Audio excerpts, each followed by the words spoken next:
The female CEO brought her paralyzed son on a blind date, but the single dad's reaction completely stunned her. Before we continue, please tell us, where in the world are you tuning in from? We love seeing how far our stories travel. The coffee shop door chimed at exactly 2 p.m., and Frank Caldwell's heart stopped. She was here, Diane Winters, the brilliant CEO he'd been texting for 2 weeks, the woman whose messages made him laugh for the first time in 3 years. But she wasn't alone. Frank watched from his corner table as Diane maneuvered through the doorway, her designer heels clicking with determined precision. Behind her, she pushed a wheelchair where a boy sat, maybe 10 years old, his thin legs motionless beneath a Star Wars blanket, his bright eyes scanning the coffee shop like he was mapping escape routes. The entire atmosphere shifted. Conversations stuttered, a woman quickly looked away. A teenager stared openly until his mother smacked his arm. The barista's smile faltered, transforming into that expression Frank knew too well. That toxic mixture of pity and discomfort that people wore like masks when confronted with disability. Diane's jaw tightened. Her fingers whitened as she gripped the wheelchair handles harder. And Frank could see it in every line of her body. She was ready for war, ready for rejection, ready to protect her son from whatever came next. Adrian, honey, remember what we talked about? We're just stopping by for a minute. Mommy needs to tell someone something important. The boy nodded, but his fingers twisted in his lap. The man doesn't know about me, does he? No, sweetheart, he doesn't. Frank stood slowly, his mind racing, not with excuses or exit strategies, but with a sudden, overwhelming recognition. He knew that look in Diane's eyes, that defensive armor, that exhausted bravery. He saw it every morning in his own mirror. Diane spotted him and stopped halfway across the coffee shop. Her chin lifted, a challenge. "Come on," her posture said. "Get it over with. Run." They always do. But Frank did something that made her freeze completely. He walked toward them, his eyes never leaving Adrian's face, and when he reached them, he dropped to one knee so he was at Adrian's eye level. "You must be Adrian," Frank said softly, extending his hand to the child first, completely ignoring Diane. "I'm Frank. That's an awesome Star Wars blanket. Is that the Battle of Endor?" Adrian's entire face transformed. His suspicious squint melted into surprise, then bloomed into the kind of smile that could power a small city. "You know about the Battle of Endor?" "Know about it? I built the Lego Death Star with my daughter last month. Took us 3 weeks because her hands don't always cooperate, but we did it, every single piece." Diane made a sound, half gasp, half sob. Frank finally looked up at her, and that's when she saw them. Tears, actual tears rolling down this stranger's face. But not the tears she'd expected, not pity, not discomfort. These were tears of recognition, of understanding, of finding someone else who spoke the same unspoken language of hospital waiting rooms and modified everything, and small victories that meant the world. "Hi, Diane," he said, standing but keeping one hand on Adrian's wheelchair like it was the most natural thing in the world. "Would you both like to sit down? I picked this cable specifically because there's plenty of room for a wheelchair. My daughter Susie uses one sometimes, and she hates when restaurants cram them in corners." The words hung in the air, like suspended breath. "Your daughter?" Diane's voice cracked. "Your daughter uses a wheelchair?" "Sometimes. Juvenile arthritis. Progressive. Today's actually a good day. She's at home defeating our neighbor at checkers. She insists on moving the pieces herself, even though it takes forever. The neighbor, Mrs. Chen, pretends not to notice when Susie accidentally knocks over half the board." Frank's smile was soft, private, the smile of a parent who'd learned to find joy in unexpected places. "But you didn't come here to hear about my daughter, or did you?" Diane sank into the chair like her strings had been cut. Her carefully constructed CEO facade, the one that had gotten her through board meetings and hostile takeovers, crumbled completely. "I brought Adrian to scare you away," she whispered. "I know. I've done this 12 times. Frank pulled out his phone, his fingers trembling slightly as he found the photo. "This is Susie. The image showed a little girl with Frank's eyes and a grin that could light up the darkness, sitting in a bright purple wheelchair, her arms raised in victory beside a thoroughly destroyed Lego city. Did she smash it on purpose? Adrian asked, leaning forward with interest. No, that was an accident. She was trying to high-five me after we finished, but her joints locked up mid-celebration. Took out 3 weeks of work in 2 seconds. Frank's laugh held no bitterness. She cried for about 30 seconds, then said, "Well, Dad, now we get to build it again, but better." That's Susie. She finds the silver lining in everything, even when her own body betrays her. Diane's hand covered her mouth. "How long have you been doing this alone?" The question hung between them, loaded with shared understanding. 3 years. Her mother left when Susie's condition got worse. Couldn't handle watching our perfect daughter struggle to tie her shoes. You? 6 years. Adrian's father stayed until he was 4, long enough to realize our son would never play catch in the backyard or run alongside him on morning jogs. He sends checks, generous ones. But checks don't teach a boy how to be brave when kids stare at the playground. Adrian had been listening quietly, but now he tugged on Frank's sleeve. "Does Susie like space?" "I love space. I want to be an astronomer, but Mom worries because some observatories don't have accessibility wheels." "Funny you should mention that. I'm a structural engineer, and I just finished working on the new accessibility renovations at the Richmond Observatory. Every single floor, every telescope station, fully accessible. I made sure of it." "Really?" Adrian's eyes went wide. "You built ramps to the stars?" "Ramps, elevators, wider doorways, adjustable telescope mounts, the works, because everyone deserves to see the stars, wheels or no wheels." Diane watched this stranger, this man she'd met to potentially date, talk to her son like he was the most interesting person in the world. No fake enthusiasm, no performative kindness, just genuine connection. Most people see the chair first. Most people are... Repli. "Sorry, I shouldn't..." "No," Diane laughed, really laughed, for the first time in months. The barista appeared with coffee, her discomfort palpable as she navigated around Adrian's wheelchair. Frank noticed Adrian shrink slightly, making himself smaller, apologizing for existing in space. "Hey, Adrian," Frank said casually. "Want to see something cool?" He pulled out his phone again, swiping to a video. It showed Susie in what looked like a gymnasium, her wheelchair decorated with ribbons and lights like a parade float, spinning in circles while other kids in wheelchairs played basketball around her. "Is that wheelchair basketball?" Adrian breathed. "Saturday mornings, 10 o'clock, adaptive sports program at the community center. Susie's terrible at basketball, I mean genuinely awful, but she loves it. They do wheelchair racing too, and volleyball. And sometimes they just have wheelchair dance parties, because why not? Mom, can I?" "We'll see," Diane said automatically, then caught herself. "Actually, no, not we'll see. Yes, if Frank thinks it would be okay, then yes." "More than okay. Susie would love a new friend. She's the only girl in the program right now, but she holds her own. Last week she ran over 3 kids' toes and told them they were moving too slow." Adrian giggled. "She sounds awesome." "She is, but don't tell her I said that. She's already convinced she's invincible." The conversation flowed like water finding its level. Diane told him about the first time someone suggested she should put Adrian in a home for his own good. Frank shared the rage he'd felt when Susie's own grandmother had said she was broken. They compared IEP horror stories and celebrated tiny victories. Adrian's first A in math, Susie painting a sunset despite her stiff fingers. "I run a medical tech startup.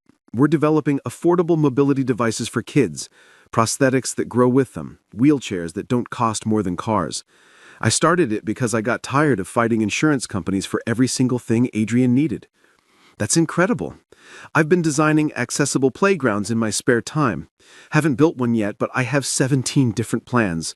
Swings that accommodate wheelchairs, sensory gardens for kids with different needs, structures that let kids of all abilities play together, not just alongside each other."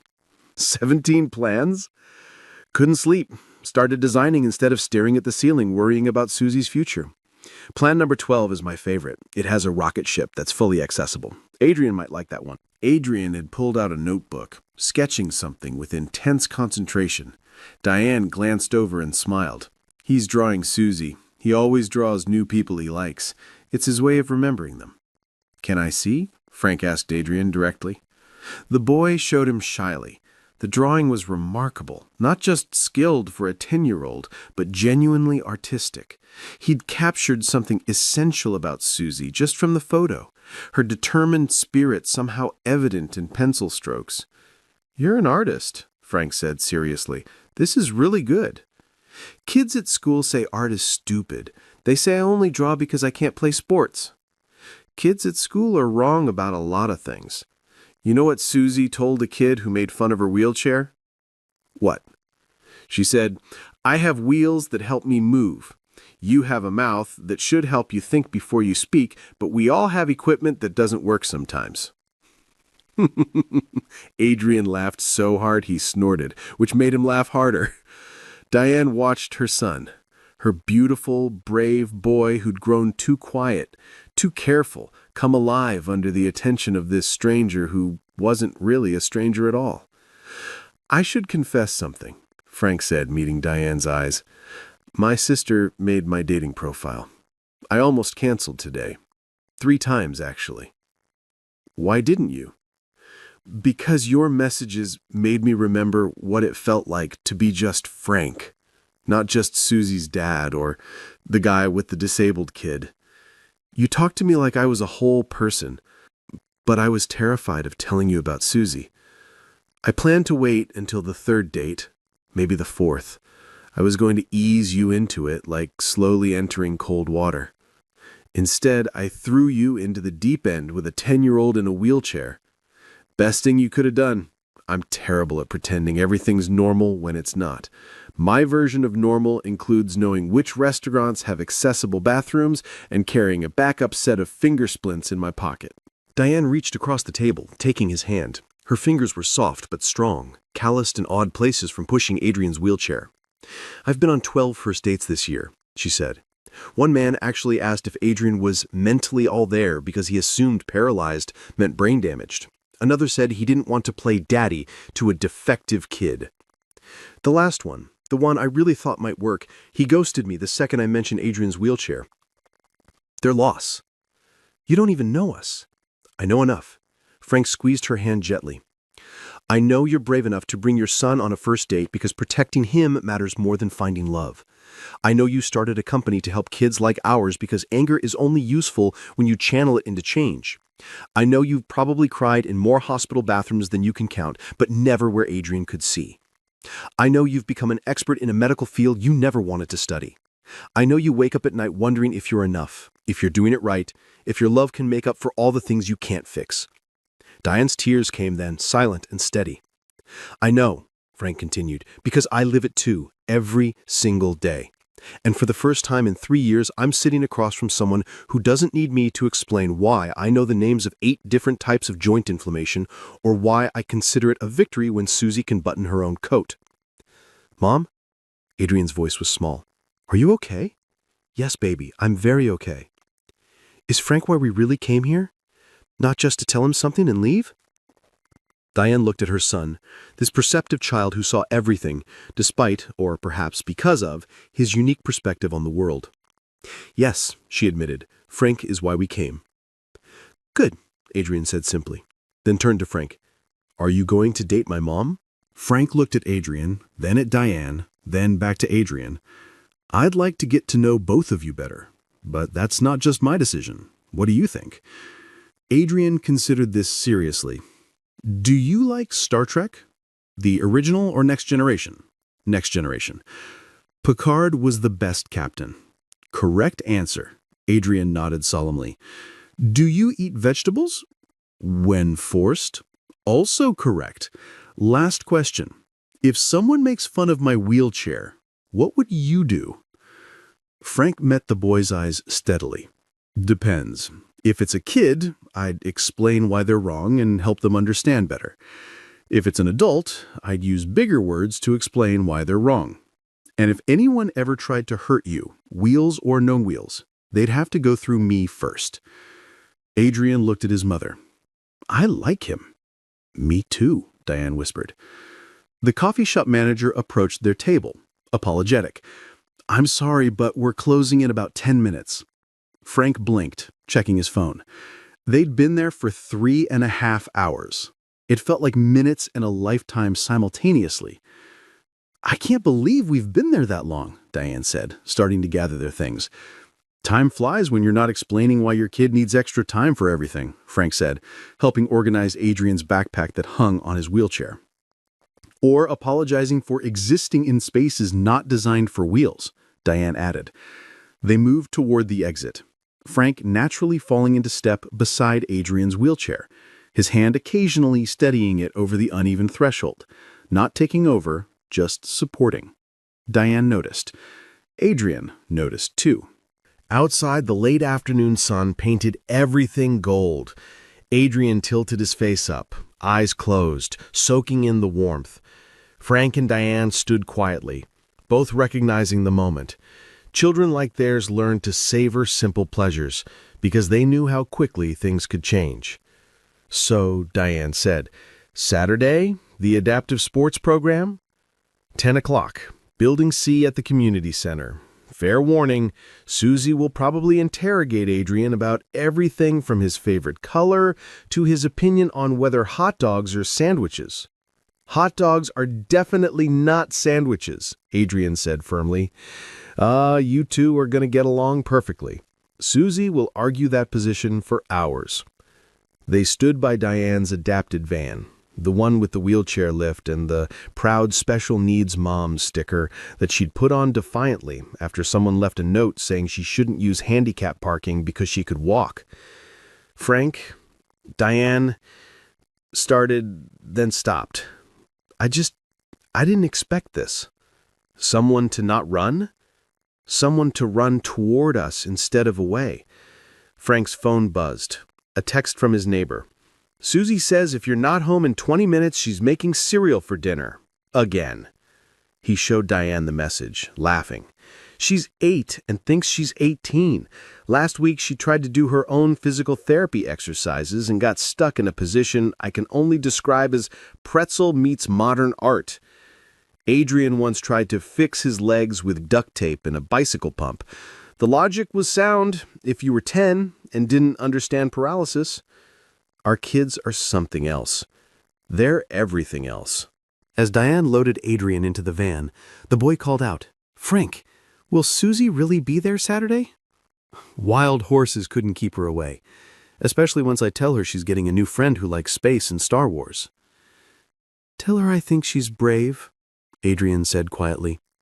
For the Lego thing, and the basketball, and everything. I'll tell her. But Adrian, you're brave too. Braver than most adults I know. The boy beamed, and Diane mouthed, thank you over his head. As they drove away, Frank stood in the parking lot, processing what had just happened. His phone rang. His sister, Margaret. So, how did it go? Was she worth the haircut and the nervousness? Margaret, she brought her son. Oh no, she has a kid. You said you were okay with... He's in a wheelchair, paralyzed from spina bifida. Silence. Then, oh, Frank, I'm so sorry. That must have been... Perfect. Frank cut her off. It was perfect, Mags. What? For the first time since Jennifer left, I met someone who didn't need me to explain why I checked my phone constantly for the school nurses' calls. She didn't flinch when I mentioned Susie's chair. She didn't look at me with pity when I talked about joint inflammation. She just understood. Everything.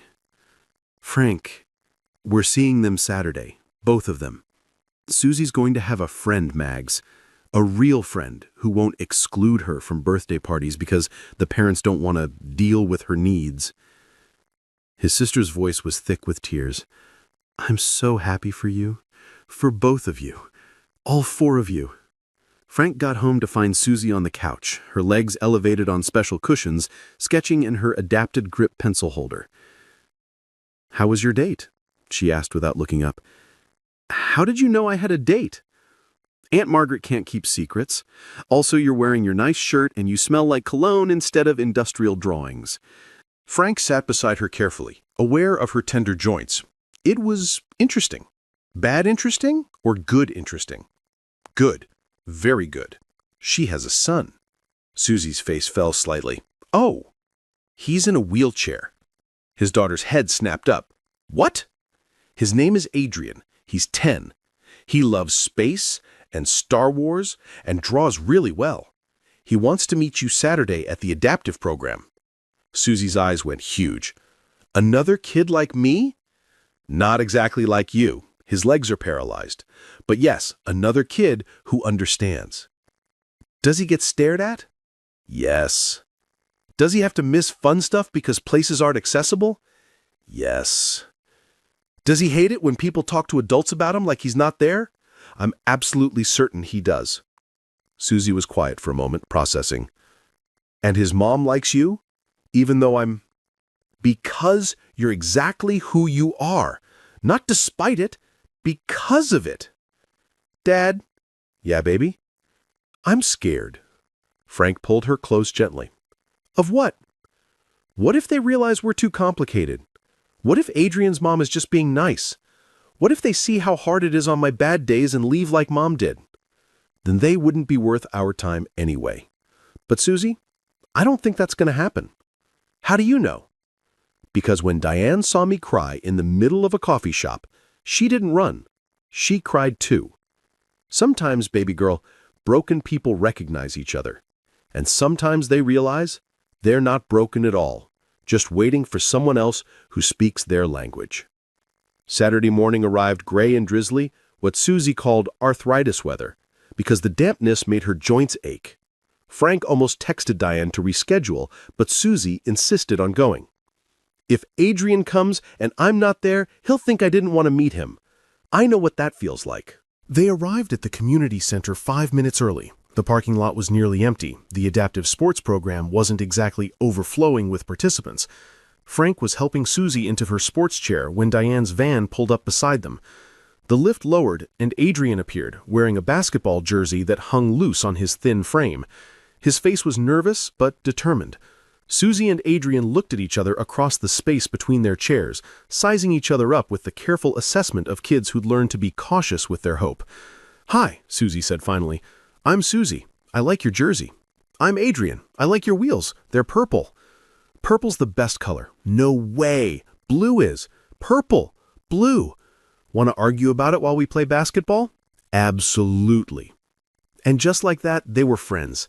Not inspirational poster friends, not look how brave the disabled kids are friends, but real friends who'd found their person in a world that didn't always make space for them. Frank and Diane stood by the sideline as their kids wheeled onto the court, Adrian still insisting blue was superior, while Susie launched into a passionate defense of purple that involved historical references Frank didn't know she knew. "She's incredible," Diane said softly. "So is he." "No, I mean, she's just a kid being a kid who happens to use wheels sometimes. You've given her that normality within the abnormal. You've done the same for Adrian." They watched Adrian attempt his first basket. The ball missed entirely, bouncing off the backboard support beam. Susie laughed, not mean-spirited, but delighted. "That was terrible," she called out. "Here, watch me be equally terrible." She launched the ball with her stiff fingers. It went backwards.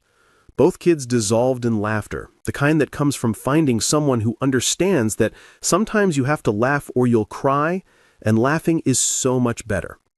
Your text last night, the one that said this was the best first date you'd had in years, I meant it.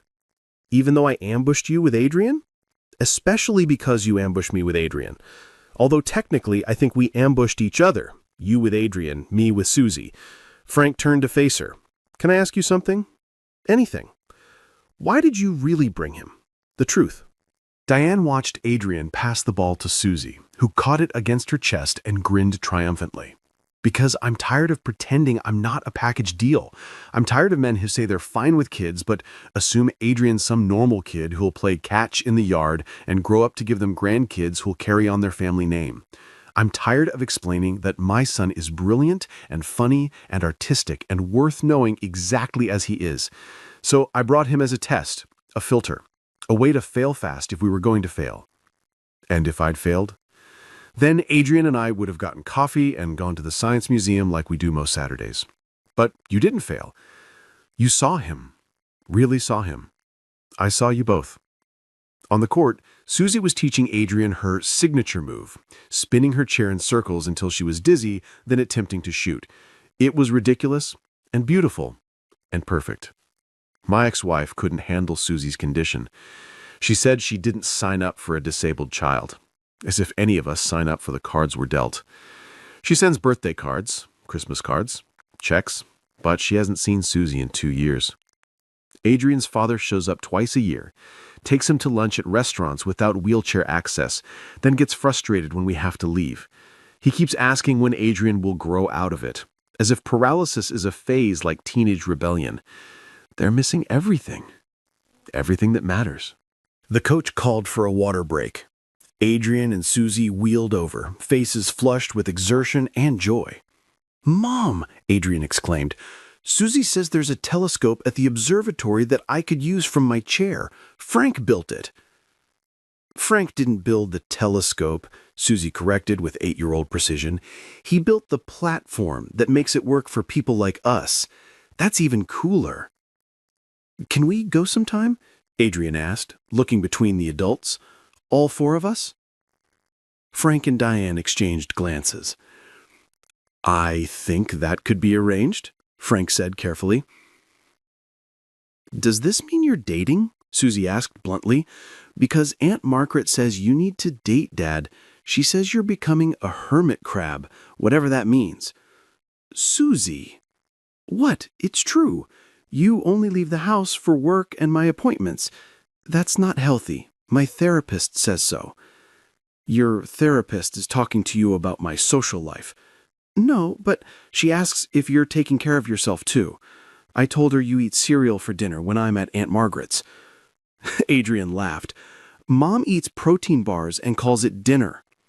"Adults are disasters," Susie declared. "We should supervise them." "Agreed," Adrian said solemnly. "Mom, you should date Frank. He understands about the chair and the appointments and the stairs. Plus, he builds cool stuff." "Adrian." "And Dad," Susie added, "you should date Adrian's mom. She runs a whole company and doesn't treat Adrian like he's broken.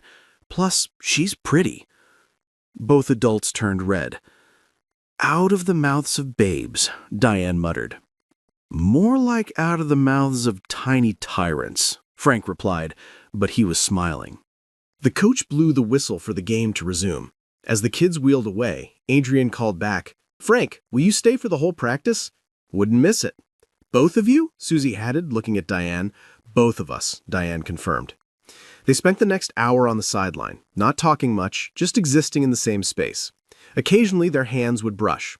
Once, when Adrian made his first successful basket, Diane grabbed Frank's arm in excitement, then didn't let go for a full minute. "This is nice," she said quietly. "Which part?" "All of it. Watching them be kids, not having to explain or apologize, having someone else who gets it." She paused, "Having you here." Frank wanted to kiss her, right there in the middle of a community center that smelled like old gym socks and industrial cleaner, with their kids playing adaptive basketball badly but enthusiastically. He wanted to kiss this woman who'd walked into a coffee shop armed with her son and her courage and changed everything. Instead, he took her hand properly, interlacing their fingers like their lives were starting to interlace. Complicated and imperfect, but somehow exactly right. "Next Saturday?" he asked. "We'll be here. And maybe dinner after? All 4 of us? I know a place with great ramps, wide aisles, and the best mac and cheese in the city. Susie's favorite. Adrian loves mac and cheese." Then it's settled. As practice ended and they helped their kids pack up, the coach pulled Frank and Diane aside.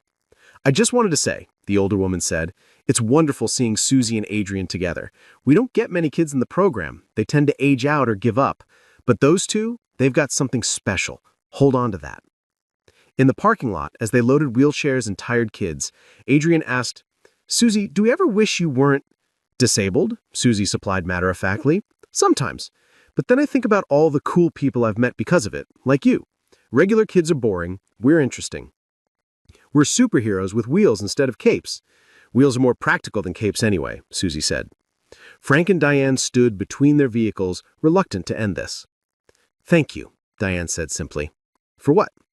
For seeing Adrian before his chair, for making Susie laugh, for not running.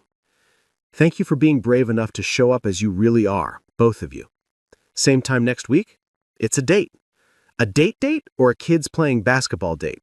Frank grinned. Both. As they drove away in opposite directions, Frank's phone buzzed with a text from Diane. Adrian hasn't stopped talking about Susie. He's already planning to teach her about constellations. He replied, Susie's drawing pictures of Adrian's wheelchair to figure out how to make it more aerodynamic for racing. Our kids are going to be troubled together, aren't they? The best kind of trouble. That night, as Frank tucked Susie into bed, careful of her evening stiffness, she said, Dad, I think Mom was wrong. About what, baby? We're not broken. We're just different. And different isn't bad. No, it's not. And Adrian's mom is nice. She didn't look at me like I'm sad or brave or special. She just looked at me like I'm Susie. That's because that's who you are. Just Susie. Exactly Susie. Perfect Susie. Dad? Yeah? Don't mess this up, okay? Frank laughed, kissing her forehead. I'll do my best. Miles away, Diane was having a similar conversation with Adrian. She didn't care about my chair, Mom. She just wanted to know if I liked purple or blue better. That's because she sees you, baby. The real you.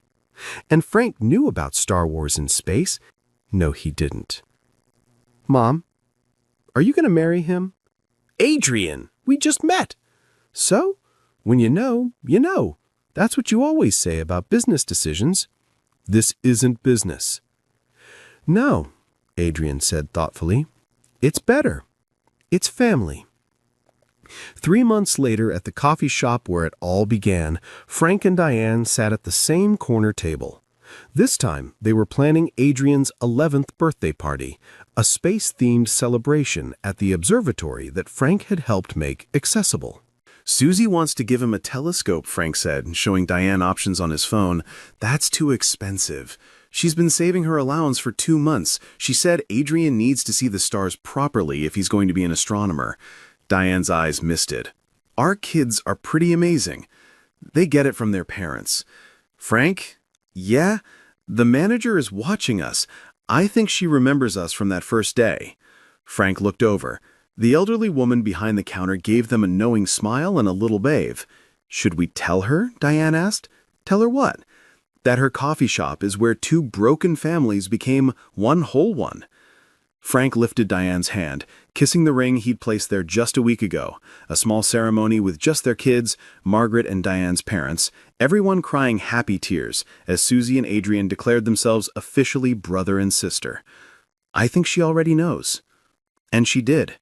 The manager would tell anyone who listened about the day a CEO brought her paralyzed son on a blind date, expecting rejection, but finding love instead. She'd tell them about a single father who cried when he saw the boy, not from pity, but from recognition. She'd tell them about 2 children who became inseparable, who taught each other that different doesn't mean less than. But mostly, she'd tell them about the power of showing up exactly as you are, broken pieces and all, and finding someone who doesn't want to fix you, but wants to build something beautiful with you anyway. Because sometimes love doesn't look like perfection. Sometimes it looks like wheelchairs and joint braces, adaptive equipment and accessible ramps. Sometimes it looks like understanding without explaining, accepting without fixing, loving without conditions. Sometimes it looks like a coffee shop on Maple Street where 2 single parents stopped pretending everything was fine and discovered that broken crayons still color beautifully. They just need someone who sees their potential instead of their limitations. And in a world that often looks away from disability, that treats different as deficient, that mistakes wheelchairs for tragedy, Frank and Diane's story became proof that love doesn't require perfect bodies or typical families. It just requires 2 people brave enough to say, we're not broken, We're just waiting for someone else who colors outside the lines too. The coffee shop still stands on Maple Street. The manager has since retired, but she trained her replacement to always keep that corner table open on Saturday afternoons, because you never know when someone might walk in, pushing a wheelchair, ready to filter out everyone who can't handle their reality. And maybe, just maybe, they'll find someone who doesn't see the wheelchair first. They'll find someone who sees the person, the fighter, the survivor, the parent, the human. And they'll discover that different isn't less than, it's just different. And sometimes different is exactly what makes two people perfect for each other. If this story touched your heart, remember that every single parent, every family facing challenges, every person navigating disability deserves love exactly as they are. Share this story with someone who needs to hear it. Subscribe if you believe in love that sees beyond limitations. And remember, we're all just looking for someone who sees us, really sees us, wheels and all.